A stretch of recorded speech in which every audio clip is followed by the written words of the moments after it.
नमस्ते friends, तर आज मी तुम्हाला किचनमधल्या काही महत्त्वाच्या टिप्स सांगणार आहे। तर ह्या टिप्स तुम्हाला रोजच्या स्वयंपाकासाठी नक्कीच उपयोगी येणार आहे। त्याचबरोबर ह्या टिप्स वापरून तुमचा बराचसा वेळही वाचणार आहे, त्याचनुसार तुमचे पैसेही नक्कीच वाचणार आहे। चला तर मग ह्या टिप्स तुम्ही शेवटपर्यंत नक्कीच बघा आणि तुम्हाला जर ह्या टिप आवडल्या असतील तर व्हिडिओला नक्कीच लाईक करा, शेअर करा आणि चॅनलला सबस्क्राईब करायला विसरू नका। तर हा व्हिडिओ तुम्ही कुठून बघत आहात हे तुम्ही मला कमेंट करून नक्कीच कळवा, जेणेकरून मला समजणार आहे की हा व्हिडिओ आपला कुठपर्यंत पोहोचला आहे। चला तर मग किचनमधल्या पहिल्या टिपला आपण सुरुवात करूया। तर किचनमधली आपली पहिली टिप अशी आहे, ज्यावेळी आपण बाजारातून टोमॅटो आणतो तर हे टोमॅटो अशा प्लास्टिकच्या पिशवीमध्ये आपण ठेवतो आणि ही पिशवी आपण फ्रीजमध्ये ठेवतो। तर असे केल्याने अशा प्रकारे टोमॅटो ओले होतात आणि हे टोमॅटो ओले झाल्यामुळे ते लवकरच खराब होण्याची शक्यता असते। तर असं होऊ नये त्यामुळे आपल्याला काय करायचं आहे, हे टोमॅटो व्यवस्थित असे धुवून आणि पुसून घ्यायचे आहेत आणि ही अशा प्रकारची जी कागदी पिशवी असते त्यात आपण हे टोमॅटो ठेवायचे आहेत। याचबरोबर तुम्ही बाकीच्याही फळभाज्या ठेवू शकतात। यामुळे काय होणार आहे, टोमॅटोला ओलावा येणार नाही। कागदी पिशवी असल्यामुळे टोमॅटोला ओलावा येणार नाही आणि हे टोमॅटो जास्त दिवस टिकणार आहेत। आपली दुसरी किचन टिप आहे ती खिचडीबद्दल। तर आपण बऱ्याच वेळा डाळ खिचडी बनतो, तर त्यावेळी आपण डाळ तांदूळ असं वेगवेगळ्या बरणींमध्ये ठेवलेलं असतं। तर हे काढण्यासाठी आपल्याला बराच वेळ जातो आणि प्रत्येक बरणी आपल्याला हाताळायला लागते। तर असं न करता आपण काय करायचं आहे, तर एकाच वेळी आपण खिचडीचे डाळ तांदूळ अशा प्रकारे व्यवस्थित एकत्र करून ठेवायचे आहे।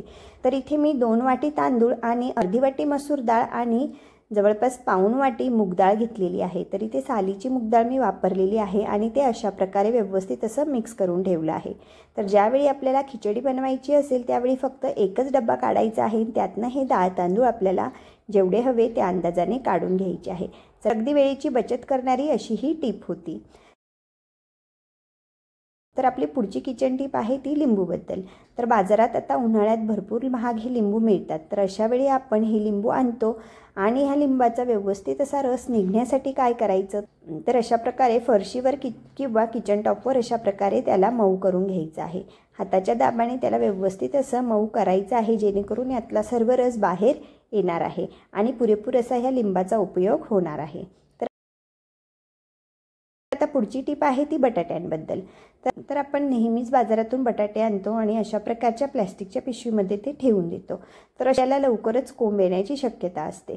तर असं न होण्यासाठी आपण काय करायचं आहे, तर अशा प्रकारचे हे बटाटे प्लास्टिकमध्ये न ठेवता अशा प्रकारच्या एका जाळीच्या ट्रेमध्ये ठेवायचे। त्यामुळे बटाट्यांना ओलावा येणार नाही आणि छान असे हे बटाटे टिकणार आहेत। तर अशा प्रकारे जाळीमध्ये पेपर टाकून मी हे बटाटे टाकून घेतले आहे। किंवा मग अशा प्रकारे तुम्हाला पेपर नसेल टाकायचा तर काय करायचं आहे, ह्या जाळीमध्ये बटाटे टाकून घ्यायचे आहेत आणि नंतर पेपरचे असे तुकडे ठेवायचे आहेत। तुम्ही बऱ्याच वेळा बघितलं असेल की फळवालेही अशाच प्रकारच्या कागदाच्या तुकड्यांमध्ये फळे ठेवतात, त्यामुळे ओलावा येऊन फळं खराब होत नाही। त्याचनुसार ह्या कागदाच्या तुकड्यांमुळे बटाटेही खराब होणार नाही। चला तर मग तुम्हाला जर ह्या टिप्स आवडल्या असतील तर व्हिडिओला नक्कीच लाईक करा आणि आपल्या मित्रमैत्रिणींसोबत नक्कीच शेअर करा। चला तर मग पुन्हा भेटूया अशाच काही नवीन टिप्स सोबत।